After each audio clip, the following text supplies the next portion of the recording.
राधे राधे। आज मैं आपको सुनाने वाली हूँ धरती माता की कहानी, जो सकरात से लेकर 12 महीने तक सुनी जाती है। आप इसको 7 दिन भी सुन सकते हैं, सवा महीने भी सुन सकते हैं और 12 महीने भी इसको रेगुलर रख सकते हैं। तो चलिए शुरू करते हैं धरती माता की कहानी। एक माँ थी, उसके एक बेटी व एक बेटा, दोनों छोटे छोटे थे। माँ गरीब थी, वह मजदूरी करके अपना गुजारा चलाती थी। धीरे धीरे बच्चे बड़े होने लगे, बेटी शादी के योग्य होने लगी। माँ बूढ़ी हो गई। माँ ने बेटे से कहा, बेटा तेरी बहन बड़ी हो गई है, अतः तुम्हारे जैसा घर वर देखकर उसकी शादी करना। ऐसा कहकर माँ तो कुछ दिनों में मर गई। भाई गांव गांव घूमा, लेकिन बहन के योग्य कोई वर नहीं मिला। वह घूम घूम कर थक गया। बैठे बैठे उसने सोचा कि मैं ही इससे शादी कर लूं। ऐसा सोचकर वो चूनड़ी और सामान लाया। बहन ने कहा, यह सब सामान क्यों लाया है? भाई बोला, तेरी शादी है। मोहल्ले वालों ने बहन से कहा कि तुम्हारा भाई ही तुमसे शादी कर रहा है।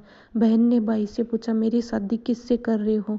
भाई कुछ नहीं बोला तो बहन समझ गई। उसने एक लोटा लिया, चूनड़ी ली और चप्पल पहनकर जंगल में रवाना हुई। गाय के ग्वाले ने पूछा, वन में क्यों जा रही हो?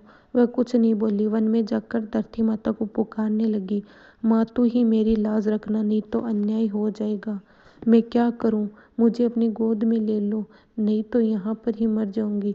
धरती माँ फटी तो बहन ने एक तरफ लोटा, चूनड़ी और चप्पल रख दिए और वह धरती में जाने लगी। इतने में दौड़ता हुआ भाई वन में आया और ग्वाले से पूछा कि उसकी बहन किस तरफ गई है। ग्वालों ने कहा कि तेरी बहन उधर गई है। वह बहन बहन पुकारता हुआ दौड़ा तो बहन धरती माँ के अंदर समा रही थी।